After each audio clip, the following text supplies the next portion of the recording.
RFL water pump presence জাগো স্পোর্টসের Asia কাপের বিশেষ আয়োজনে সবাইকে স্বাগত জানাচ্ছি। সাথে আছি আমি অনিমেষ শুভ। আরও একটি Bharat Pakistan high voltage match অনুষ্ঠিত হয়ে গেল রোববার। যথারীতি এই ম্যাচেও ভারতের কাছে বিধ্বস্ত হলো পাকিস্তান। প্রথমে ব্যাট করতে নেমে পাকিস্তানি ব্যাটারে 127 রানের বেশি তুলতে পারেনি।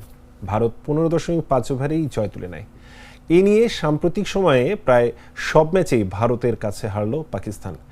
কেন এভাবে ভারতের কাছে হারছে পাকিস্তান, সেই বিষয়ে আলোচনা করবে এবং দুই দেশের ক্রিকেটের উত্থান পতন এই বিষয়গুলো নিয়েও আজকে আলোচনা হবে। আমাদের সাথে আলোচনায় যুক্ত রয়েছেন বাংলাদেশ ক্রিকেট বোর্ডের অন্যতম সিনিয়র পরিচালক ও বিসিবির ক্রিকেট অপারেশনস কমিটির চেয়ারম্যান নাজমুল আবেদিন ফাহিম। ফাহিম ভাই, আপনাকে আলোচনায় স্বাগত। সেই সাথে আমাদের সাথে আরও রয়েছেন সিনিয়র ক্রীড়া সাংবাদিক ও জাগো নিউজের বিশেষ সংবাদদাতা ক্রীড়া বিশ্লেষক আরিফুর রহমান বাবু। বাবু ভাই, আপনাকে স্বাগত। ধন্যবাদ অনিমেষ। প্রথমেই ফাহিম ভাইয়ের কাছে আমরা আসতে চাই। শ্রীলঙ্কার বিপক্ষে বাংলাদেশের ম্যাচ নিয়ে আমরা আলোচনা করব এবং হংকংয়ের বিপক্ষে ম্যাচ নিয়েও আলোচনা করব, সেই বিষয়গুলোতে আমরা আসবো। তার আগে একটু ভারত পাকিস্তান নিয়ে আমরা আলোচনা করতে চাই। যে হাই ভোল্টেজ ম্যাচের কথা আসলে ফাহিম ভাই আমরা বলছি, যে হাইপটা হাই ভোল্টেজ, আসলে কি এই ম্যাচ বা ভারত পাকিস্তানের এই ম্যাচে হাই ভোল্টেজ ব্যাপারটা কি আর আছে? কেন বারবার পাকিস্তান এই অসহায় আত্মসমর্পণ করছে ভারতের কাছে, আপনার কি বলা হয়? আমারও ধন্যবাদ। হাই ভোল্টেজ শব্দটা আগে এর যেমন ইম্প্যাক্ট ছিল এখন মনে হয় না সেরকম আছে। হ্যাঁ, মাঠের বাইরে খেলার আগে অনেক ধরনের আলাপ আলোচনা করা হয়, সেটা হয়তো মানুষ যারা দর্শক আছে তাদের অ্যাটেনশন ড্র করার জন্য হয়তো করা হয়, কিন্তু খেলার ভেতরে যেটা হয় সেখানে কিন্তু আমরা সেই হাই ভোল্টেজ শব্দটার সাথে যে কম্পিটিটিভনেসের একটা রিলেশন আছে সেটা কিন্তু সেই অর্থে আমরা দেখতে পাইনি রিসেন্টলি পাইনি, গত ম্যাচে তো একেবারেই না। যেটা আমরা দেখেছি সেটা হচ্ছে যে অনেকটা একপেশে একটা ম্যাচ হয়েছে এবং পাকিস্তানি ব্যাটসম্যানদেরকে বেশ অসহায় মনে হয়েছে, বিশেষ করে ভারতীয় স্পিনারদের বিরুদ্ধে। খুব আনসার্টেনিটিতে ভুগেছে তারা এবং যে 125 রানের মতো সংগ্রহ পাকিস্তানের, সেটা নাও হতে পারতো। শেষে আফ্রিদির ক্যারিয়ারের বোধহয় এটাই সেরা ইনিংস এবং সেটার কারণে হয়তো তারা ওরকম একটা সংগ্রহ তারা অর্জন করতে পেরেছে। নয়তো এটা হয়তো বিলো 100 একটা স্কোর হতে পারতো। সো সেই অর্থে আসলেই কিন্তু পাকিস্তান ভারতের বিরুদ্ধে দাঁড়াতেই পারেনি। আমরা কিন্তু জানি বা সবসময় যারা ক্রিকেট ফলো করেন বা দেখেন, আমরা জেনে এসেছি যে পাকিস্তানের বোলিংটা সবসময় খুবই কি বলবো, একটা পাওয়ারফুল বোলিং ছিল, বোলিং ইউনিট ছিল। আমরা দেখেছি ওয়াসিম আকরাম, ওয়াকার ইউনুস, সাকলাইন মুস্তাক আহমেদ, তারও আগে যদি যাই আমরা ইমরান খানের মতো বোলার ছিল। তো সেই জায়গাটায় এখন যদি আপনি বোলারদের দিকে তাকান, আসলে পাকিস্তানের বলা যায় যে সেই তুলনায় একদমই নখদন্তহীন একটা বোলিং স্কোয়াড। এটা আসলে কেন হচ্ছে বলে আপনার মনে হয় যে পাকিস্তান দীর্ঘদিন কিন্তু সেইভাবে কোনো বোলার তাদের মতো যাদের কথা বললাম তুলে আনতে পারছে না? কেন মনে হচ্ছে এরকম? আমার মনে হয় যে ক্রিকেট বিশ্বে হাতে গোনা কতগুলো দেশ আছে। আমরা যদি ইংল্যান্ড, অস্ট্রেলিয়া, নিউজিল্যান্ড, ভারত, এরকম কিছু কিছু দেশ আছে তারা সময়ের সাথে সাথে নিজেদেরকে অনেক এগিয়ে নিয়েছে এবং খেলাকে, স্পোর্টসকে ঠিক আগে আমরা যেভাবে ক্রিকেট দেখতাম সেভাবে ওরা এখন দেখে না। ক্রিকেট নিয়ে যে ধরনের চুলচেরা বিশ্লেষণ ওরা করে, ক্রিকেটের সাথে যে ধরনের বিজ্ঞান ভিত্তিক চিন্তা ভাবনা, ট্রেনিং, পারফরমেন্স মেজারমেন্ট, এই সব কিছু তারা সংযুক্ত করেছে, অন্যান্য দেশগুলো কিন্তু সেভাবে করেনি। এখনও আমরা অন্যান্য দেশগুলোকে বলতেই হবে যে তারা এতদিনকার যে ট্র্যাডিশনাল যে ধারা ছিল সেই অনুযায়ী তারা এখনও চলছে কিন্তু, এবং সেটাই একটা বড় পার্থক্য কিন্তু তৈরি করে দিয়েছে। এবং এটা খুব খুব ভিজিবল কিন্তু আমরা যদি অস্ট্রেলিয়া খেলা দেখি, ইংল্যান্ডে খেলা দেখি, ভারতে খেলা দেখি এবং অন্যান্য আরও কিছু দেশে খেলা দেখি, তাদের খেলার মধ্যে যে পার্থক্য আছে, খেলোয়াড়দের মধ্যে যে পার্থক্য আছে, খেলার সময় সেটা বোঝা যায়। ব্যাটিং, বোলিং, ফিল্ডিং, ফিটনেস, তাদের ট্যাকটিক্যাল নলেজ, সব কিছুর মধ্যেই সেটা কিন্তু একেবারেই প্রকাশ্য। আমরা আসবো আপনার কাছে বাবু ভাই, আপনার কাছে জানতে চাই বোলারদের ব্যাপারে শুনলাম, কিন্তু আমরা যদি ব্যাটারদের দিকে যাই, পাকিস্তানের ব্যাটারদের দিকে, সেখানেও কিন্তু আমরা বলবো যে পাকিস্তানের বেশ কিছু বিশ্বমানের ব্যাটার ছিল, সেই তুলনায় এখন কিন্তু সেরকম কাউকেই দেখা যাচ্ছে না। এই টি-20 ফর্মেটে যে এশিয়া কাপ হচ্ছে সেখানে কিন্তু বাবর আজম বা রিজওয়ানও নেই। তাদের একদম শেষের দিকে যারা ক্লাস ব্যাটসম্যান বলবো, সেই দুজন ব্যাটার, অন্যতম ব্যাটার তাদেরকে চারে খেলতে এসছে। অনেকে মনে করছেন তাদের না থাকার কারণেই বা এরকম পাকিস্তানের অনেকটা, কিন্তু অনেক দেশই তো একদমই ইয়াং ক্রিকেটার নিয়ে খেলতে আসছে। আপনার কি মনে হয় যে কেন আসলে পাকিস্তানের ব্যাটারদের এরকম নাজেহাল অবস্থা হতে হচ্ছে? ফাহিম ভাই কিন্তু একটা চমৎকার ব্যাখ্যা দিয়েছেন যে সময়ের সঙ্গে সঙ্গে ক্রিকেটের মান, উত্তরণ, উন্নয়ন, আধুনিকীকরণ এগুলো একটা বিরাট ফ্যাক্টর। এখন সেই জায়গাটাতে ফাহিম ভাই খুব ভদ্রমানুষ বিনয়ের সঙ্গে পাকিস্তানের নাম উল্লেখ করেননি। পাকিস্তান কিন্তু সেই ওই আদিম যুগের কৃষি চাষবাসের মতো আছে, তাকিয়ে আছে কবে কোন দিন একজন সাইদ আনোয়ার আসবে, কবে একজন ইনজামামুল হক, একজন সেলিম মালিক আসবে। এটা তো হয় না আসলে এখন আর। আপনাকে প্লেয়ার প্রডিউস করার দিকে চেষ্টা করতে হবে, আন্ডার 19, আন্ডার 17। আমি বিশ্বাস করি পাকিস্তানে, আমি বার 3 গিয়েছি, পাকিস্তানে ন্যাচারাল ট্যালেন্ট একসময় অনেক ছিল, কিন্তু সেই ট্যালেন্টগুলোর যে নার্সিং দরকার, যেটা বললাম যে ফাহিম ভাইয়ের সঙ্গে আমি একমত পোষণ করেই বলছি, তাদেরকে যে যুগ উপযোগী করে গড়ে তুলতে হবে, তাদের কার ফিটনেস লেভেল কতটা, কে অফ সাইডে ভালো, কে অন সাইডে ভালো, কার ডিফেন্স খুব ভালো না, এইগুলো ঘষে মেজে তৈরি করার ক্ষেত্রে আমার মনে হয় পাকিস্তান এখনও সেই সেকেলে ধাঁচে রয়ে গেছে। যে কারণেই আপনার মোহাম্মদ হারিস, আগা সালমান এরা কিন্তু ঠিক ওইভাবে ভারতের সূর্যা কুমার, শুভমান গিল, তিলক ভার্মাদের জায়গায় আসতে পারেনি, এবং হয়তো বা আদৌ পারবে কিনা আই মিন ডাউট। কাজে মোদ্দা কথা, আপনি ক্রিকেটার তৈরি, ক্রিকেটারদের পরিচর্যা, তাদের গুণগত মান উন্নয়নে আপনি কি করছেন, পদক্ষেপটা কি আছে, আপনার ডোমেস্টিক ক্রিকেটের স্ট্রাকচারটা কি, আপনি 2025 সাল উপযোগী ফিটনেস কর্মশালা চালাচ্ছেন কিনা, আপনার প্লেয়ারদের টেকনিক্যাল কাজগুলো আপনি করছেন কিনা। ন্যাচারাল ট্যালেন্ট কিন্তু এখন আর ন্যাচারাল ট্যালেন্ট দিয়েও হবে না, আপনাকে কিন্তু সময়ের সঙ্গে সঙ্গে কিন্তু ওই ট্যালেন্টেরও কিন্তু রকম ফের হয়ে গেছে। এখন শুধু একটা ন্যাচারাল ট্যালেন্ট দিয়ে আপনি পার পেয়ে যাবেন সেটা সম্ভব না। মোদ্দা কথা, আমার কাছে মনে হয় পাকিস্তানের ক্রিকেট আরও পরিমার্জিত, আরও পরিশীলিত, আরও পরিবর্ধিত, এবং আমার মনে হয় আরও উন্নততর হওয়া উচিত।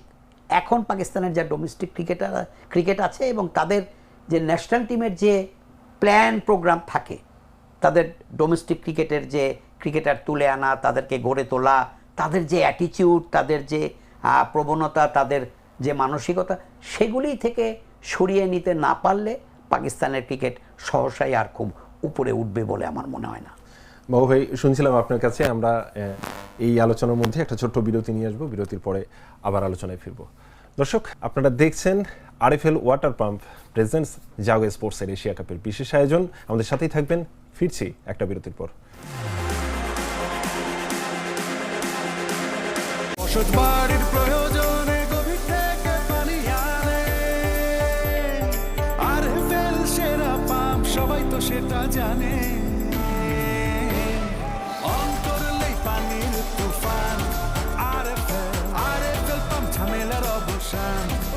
আরএফএল অন করলেই পানি। আরএফএল পাম্পে ব্যবহৃত হয়েছে 100% কপার তারের কয়েল ও মসৃণ ব্রাস ইম্পেলার, যা নিশ্চিত করে সর্বোচ্চ পানির flow. RFL water pump, on করলেই পানির তুফান। বিরতির পর সবাইকে আরও একবার আমন্ত্রণ। আমরা আলোচনা করছিলাম ভারত পাকিস্তান ম্যাচ নিয়ে। ফাহিম ভাই, আপনার কাছেই আসতে চাই আবারও।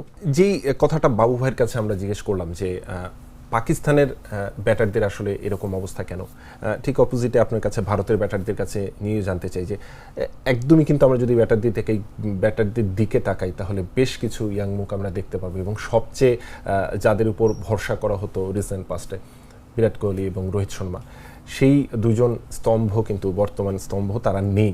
তাদেরকে ছাড়াই ভারত এশিয়া কাপ খেলছে, এবং সেটা মনে হচ্ছে না যে খুব একটা বোঝা যাচ্ছে আসলে। এটার মূল কারণটাই কি আসলে আইপিএল বলে মনে হয়, নাকি আরও বিশেষ বিশেষ পরিকল্পনা বিসিসিআই রয়েছে সে কারণেই? এটা কিন্তু এই জন্য না যে যারা এসেছে তাদেরকে এমনি এমনি জায়গা দিয়ে দেওয়া হয়েছে বিরাট কোহলি কিংবা রোহিত শর্মার ওখানে। ব্যাপারটা কিন্তু এমন না। যারা এসছে তারা জায়গা করে নিয়েছে। এই মুহূর্তে তারা ভারতকে বেটার সার্ভ করতে পারবে বলেই কিন্তু তারা এখানে আছে। এখানে কিন্তু এসে যায় যে মূল্যায়ন করার পদ্ধতিটা কি, ওরা কি স্ট্যান্ডার্ডটা সেট করেছে। আমার মনে হয় ভারতে যেটা হয়, যদি 100তে পরীক্ষা দিলে আপনি যদি 80 পান, ইটস এ গুড মার্ক। কিন্তু ভারত আমার মনে হয় না 80 পাওয়া কোনো প্লেয়ারকে স্টেডিয়ামে ঢুকতে দেয়। True. সো ওরা যেই স্ট্যান্ডার্ডটা সেট করেছে ওখানে either you are brilliant, outstanding, something like that, এর বাইরে কারো কোথাও বোধহয় জায়গা নেই। এবং ওদের যে প্রসেসটা একেবারে একটা রাজ্য দল থেকে, রাজ্য দলের ভেতরেও তো আবার অনেক খেলা আছে, সেখান থেকে একটা খেলার উঠে আসা, রাজ্য দলে আসা, রাজ্য দল থেকে একটা কোর গ্রুপের মধ্যে আসা, আইপিএলের মতো একটা জায়গা পাওয়া, এগুলি দারুণ পরিশ্রমের ব্যাপার, দারুণ চ্যালেঞ্জিংয়ের ব্যাপার। আমার মনে হয় অসংখ্য খেলোয়াড়ের মধ্যে থেকে এই 2-4-5 জন কিন্তু জায়গা পায় এখানে খেলতে। প্রত্যেক বছর আমরা হয়তো দেখি 2-3 নতুন মুখ দেখি কিন্তু, এবং কয়েকশো নতুন মুখ যুদ্ধ করে করে করে করে এই 2-3 জন কিন্তু ফাইনালি জায়গা করে নেয় আইপিএলে। সো আমরা বুঝতে পারি যে এটা কত কঠিন একটা পরীক্ষা যেখানে আসতে হয়। মানদণ্ডগুলো ওখানে কিন্তু ঠিক করা আছে, কিন্তু তার ফিটনেস লেভেল কী হতে হবে, তার ফিল্ডিং স্ট্যান্ডার্ড কী হতে হবে, তার পার্সোনালিটি কী হতে হবে, তার মানসিকতা কী হতে হবে, ব্যাটিং বলিং এগুলো তো আছেই। সব কিছু মিলিয়ে যখন হিসেব মিলে যায় তখন কিন্তু এখানে খেলার সুযোগ পায়, তারপর পারফরমেন্স ব্যাপারটা আসে। এবং এরকম একটা পরিস্থিতিতে যখন একটা মানুষ যখন থাকে, তার যে আত্মবিশ্বাসের জায়গাটা সেটা খুব ভালো জায়গায় থাকে, এবং বিপক্ষ দলকে ভয় পাবার কোনো প্রয়োজনই এখানে থাকে না। ওখানে অ্যাকচুয়ালি ওই পরিবেশই থাকে না যে আমি বিপক্ষ দলকে ভয় পাবো, মানে ওই জিনিসটাই ওখানে নেই। সো ফেয়ারলেসনেস আমরা যদি দেখি আমরা ভারতের টেস্ট ম্যাচও দেখেছি রিসেন্টলি। ইংল্যান্ডের মতো একটা দলের সাথে ইংল্যান্ডে ভারত যেই টেস্ট সিরিজ খেলেছে এবং যে ধরনের ক্রিকেট খেলেছে তাতে বোঝা যায় ওদের মানসিকতাটা কেমন। কিন্তু সেটা কিন্তু এমনি গড়ে ওঠেনি, কিন্তু ওরা জন্মে সময় আমাদের মতোই ছিল, কিন্তু ওদের পরিবেশ পরিস্থিতি ওদের কীভাবে গড়ে তুলেছে, কৃতিত্বটা বিসিসিআইয়ের। সো আমার মনে হয় যে সেখানে পার্থক্যটা তৈরি হয়ে যায়। আর অন্যান্য দেশগুলোর সাথে আমরা যদি অস্ট্রেলিয়া, ইংল্যান্ড এরকম 2-একটা দেশ বাদ দিই, বাকি সব দেশের সাথে পার্থক্যটা ওইখানে তৈরি হয়ে যায়। ওরা ওই প্রসেসের মধ্যে দিয়ে যায়, অন্যরা সেই প্রসেসটা পায় না বা সেই প্রসেস মধ্যে দিয়ে যায় না। এবং সেই কারণেই আসলে এই বিরাট কোহলি বা রোহিত শর্মার মতো ব্যাটারদের অভাব খুব বেশি অনুভব করা যাচ্ছে না আসলে। বাবু, আপনার কাছে আবারও আসতে চাই, এই ঠিক একই রকম একটা প্রশ্ন আপনার কাছে রাখতে চাই। রিসেন্ট পাস্টে আমরা যদি দেখি যে বিশ্বকাপ বা চ্যাম্পিয়ন্স ট্রফি বা এশিয়া কাপ যে টুর্নামেন্টগুলো হয়, এখন আর মানে আপনিও বেশ কয়েকবার বলেছেন এই প্ল্যাটফর্মে যে পাকিস্তান এখন আর ইন্ডিয়ার সাথে পারে না, পরিষ্কারভাবেই বলেছেন।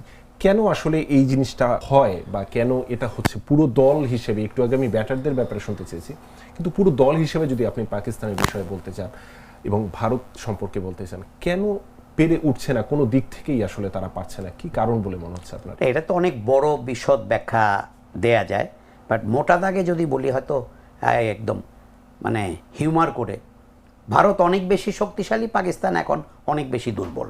ভারতের batting, bowling, fielding, man like Fahim ভাই যখন আপনার পাশে আলোচনা করবে তখন কিন্তু আপনি দেখবেন যে প্রকৃত চিত্রটা তিনি কিন্তু তুলে ধরেছেন।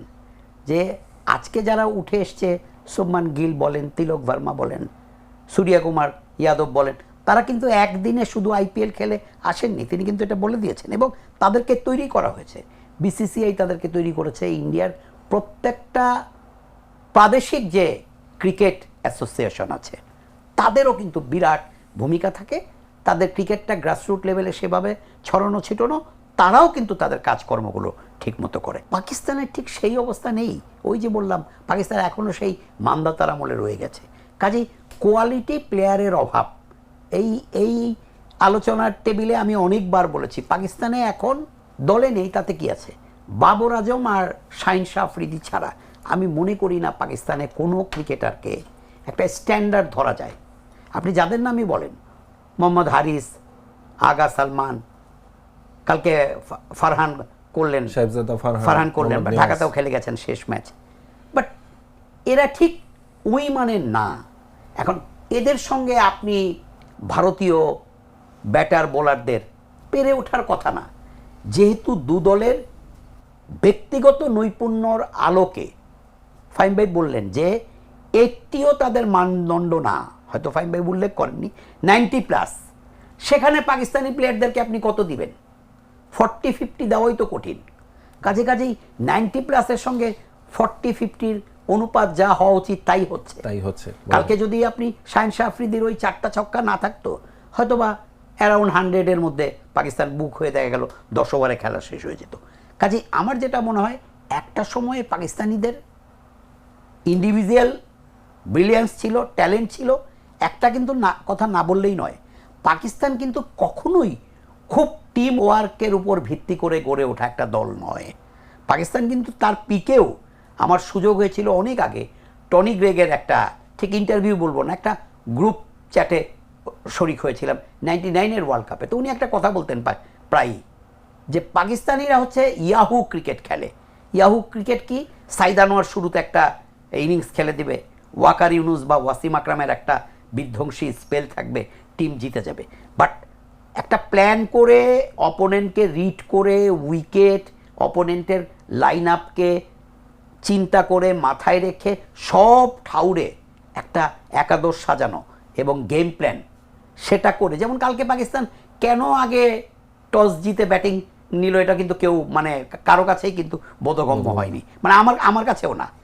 হ্যাঁ, আর ফাহিম ভাই হয়তো বলতে পারবে না, অনেক অনেক বড় এক্সপার্ট। আমিও কিন্তু আমি নিজেও বিস্মিত হয়েছি দেখতে শুরু হতে আমার 2 মিনিট দেরি লেগেছিল। আমার মনে হচ্ছে যে ভারতই জিতেছে। কনফিউজড ব্যাটসম্যানরা সবাই প্রায় কনফিউজড, তারা কেন ভারতের এই জাসপ্রীত বুমরার বিপক্ষে, এই কুলদীপ যাদবের বিরুদ্ধে, অক্ষর প্যাটেলের বিপক্ষে আপনি কেন আগে ব্যাট নিবেন? তো এইগুলো আসলে বোঝা যায় যে পুরো দলের পেছনে খুব একটা বুদ্ধি, পরিকল্পনা, লক্ষ্য এগুলো কাজ করে না। কাজেই তারা টিম হিসেবেও এগুতে পারেনি, আর ব্যক্তিগত নৈপুণ্যের আলোকে পাকিস্তানিরা এখন একেবারেই ঢুকছে। আমার কাছে মনে হয় এটা হয়তো এখন অনেকে বললে কিভাবে নিবেন জানি না, এখন ব্যক্তিগত নৈপুণ্যর দিক থেকে পাকিস্তান, শ্রীলঙ্কা, বাংলাদেশ আমার মনে হয় এক কাতারে দাঁড়িয়ে। সময়কার পাকিস্তান দলের কথা বাবু আপনি বললেন, যে সময়কার পাকিস্তান দলের কথা, সেই সময় খেলোয়াড়দের অতীত যদি একটু বিচার করেন, দেখবেন যে তাদেরকে প্রস্তুত করার ক্ষেত্রে ইংল্যান্ড কাউন্টি বিরাট ভূমিকা রেখেছে। একদম। ওয়েস্ট ইন্ডিজ যখন ওয়েস্ট ইন্ডিজের চূড়ায় ছিল, ওয়েস্ট ইন্ডিজের সব খেলোয়াড় তৈরি করেছিল কিন্তু ইংলিশ কাউন্টি। তো ডোমেস্টিক ক্রিকেট যেই জায়গাটায় ভালো ক্রিকেট হয়, সেই জায়গাটার সাথে সম্পর্কিত হওয়াটা খুব জরুরি। ভারতের ডোমেস্টিক ক্রিকেট খুব স্ট্রং। ইংল্যান্ড, অস্ট্রেলিয়া, নিউজিল্যান্ড, ছোট্ট একটা দেশ নিউজিল্যান্ড, কিন্তু ডোমেস্টিক ক্রিকেট খুবই স্ট্রং। সো এগুলো বিচার বিবেচনা করলেও বোঝা যায় কিন্তু যে ঘরোয়া ক্রিকেট আলটিমেটলি, ঘরোয়া ক্রিকেটে যদি আপনি সেই ক্রিকেট তৈরি করতে না পারেন, যে ঘরোয়া ক্রিকেট খেলেই 100-তে 90 পাবে, এরকম যদি আপনি তৈরি করতে না পাবেন, আলটিমেটলি ইন্টারন্যাশনাল ক্রিকেটে সার্ভাইভ করা খুবই কঠিন। খুবই গুরুত্বপূর্ণ একটা কথা বলেছেন। আপনার কাছে আরেকবার আসতে চাই, তার আগে বাবুভাইয়ের কাছে এক লাইন একটু শুনতে চাইবো। একটা কালকে ঘটনা ঘটেছে ম্যাচ একদম শেষে। আপনি জানেন যে যখন ম্যাচটি শেষ হয়েছে তখন পাকিস্তানি ক্রিকেটারদের সাথে ভারতীয় ক্রিকেটাররা হাত মেলাননি। বিষয়টাকে কিভাবে দেখছেন আসলে? আমাকে যদি বলেন, অবশ্যই এটা ক্রিকেটের স্পিরিটের বাইরে। এখন ডেফিনেটলি পরবর্তীতে কথা প্রসঙ্গে সূর্যা কুমার যাদব বলেছেন কিন্তু যে তিনি কেন এটা করেননি। তাদের রাষ্ট্রের চোখে, ভারতীয়দের চোখে পাকিস্তান হচ্ছে একটা সন্ত্রাসী দেশ।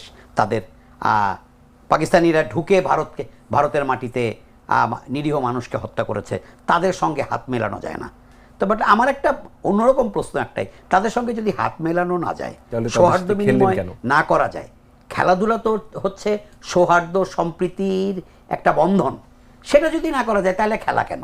তবে আবারও বলছি, এটা শুধু সূর্যা কুমার যাদব বা ইন্ডিয়ান টিমের প্লেয়ারদের ডিসিশন না, বোঝাই যায় এটা ভারত সরকারের সিদ্ধান্ত। আমরা এটার পক্ষে বিপক্ষে কিছুই বলতে পারবো না, বাট আমি এটাকে ক্রিকেটের স্পিরিটের বাইরে মনে করি। বাট রাজনীতিবিদরা এবং যারা রাষ্ট্র পরিচালনা করেন তারা হয়তো এটার আরো বেটার ব্যাখ্যা দিতে পারবে। ফাহিম, ছোট্ট করে আপনার কাছে জানতে চাই যে আমরা বাংলাদেশের ক্রিকেটের সাথে সাথে ভারত পাকিস্তানের কথা বলছিলাম, এবং এই কথাগুলোর মধ্যে কিন্তু বেশ কয়েকবার তাদের পরিকল্পনা, বিশেষ করে ভারতের এবং পাকিস্তানের পরিকল্পনার জায়গাগুলোর কথা বলা হচ্ছে, ব্যাক এন্ডের জায়গাগুলোর কথা বলা হচ্ছে, যে কারণে যেই তাদের খেলার মধ্যে সেই বিষয়গুলো স্পষ্ট বোঝা যাচ্ছে যে তারা ভালো খেলছে, কারা ভালো খেলছে এবং কারা খারাপ খেলছে। সেই জায়গাটায় পরিকল্পনা অনেক বড় ব্যাপার। আপনি বাংলাদেশ ক্রিকেট বোর্ডের সাথে রয়েছেন এবং গুরুত্বপূর্ণ একটি পদে রয়েছেন।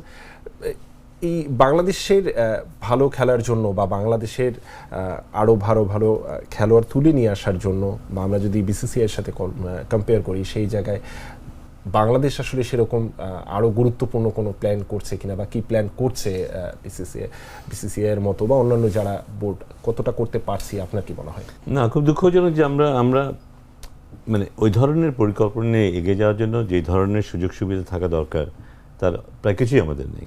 এটা যদি আমরা চাই তো ওটা পাই না, এটা যদি চাই তো ওটা হয় না, এই একটা পরিস্থিতির মধ্যে কিন্তু আমাদের থাকতে হয়। অথচ আমরা ইন্টারন্যাশনাল ক্রিকেট খেলছি অনেক দিন ধরে।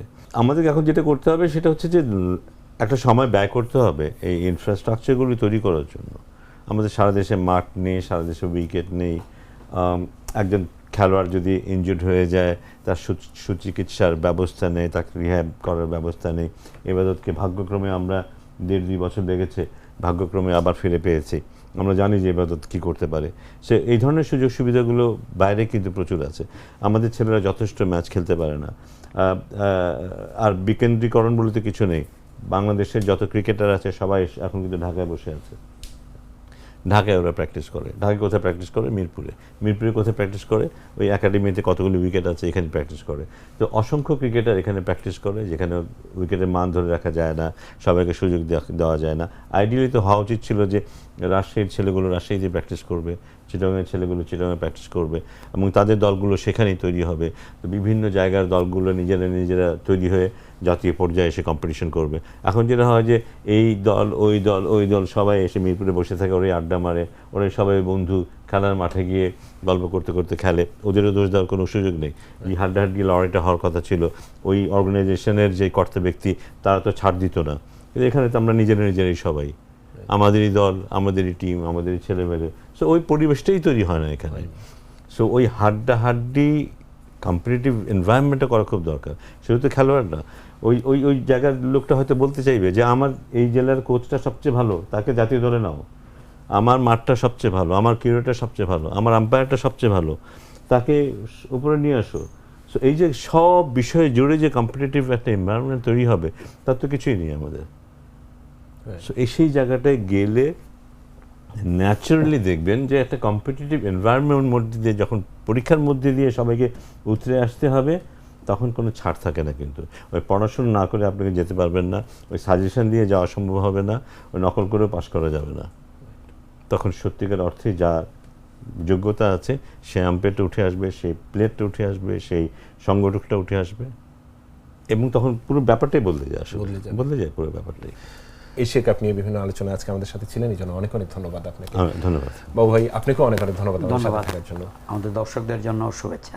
দর্শক দেখছিলেন এবং শুনছিলেন আমাদের এশিয়া কাপের আজকের বিশেষ আয়োজন হাই ভোল্টেজ ম্যাচ নিয়ে আমরা আলোচনা করছিলাম। ভারত পাকিস্তানের যে হাই ভোল্টেজ ম্যাচের কথা বলা হয়, আদতে তা হাই ভোল্টেজ আসলেই রয়েছে কিনা সেই নিয়েই কিন্তু বিশাল একটা সংশয় এখন চলছে। কারণ ভারত পাকিস্তানের ক্রিকেট যে অবস্থায় ছিল এখন সেটার মধ্যে বিশাল একটা ফারাক রয়েছে ভারতের অবস্থান এবং পাকিস্তানের অবস্থানের দিক থেকে। সেই জায়গায় এখন ভারত অনেক এগিয়ে, পাকিস্তান অনেক পিছিয়ে। সেই বিষয়গুলো নিয়েই কাটাছেড়া আমরা করার চেষ্টা করেছি এবং প্রতি ম্যাচেই আমরা ঠিক এভাবেই আলোচনায় ফিরে আসবো। আমাদের সাথেই থাকবেন সেই প্রত্যাশায় আরএফএল ওয়াটার পাম্প প্রেজেন্স জাগো স্পোর্টসের এশিয়া কাপের বিশেষ আয়োজন আজ এখানে শেষ করছি। আমাদের সাথে থাকার জন্য এতক্ষণ অনেক ধন্যবাদ।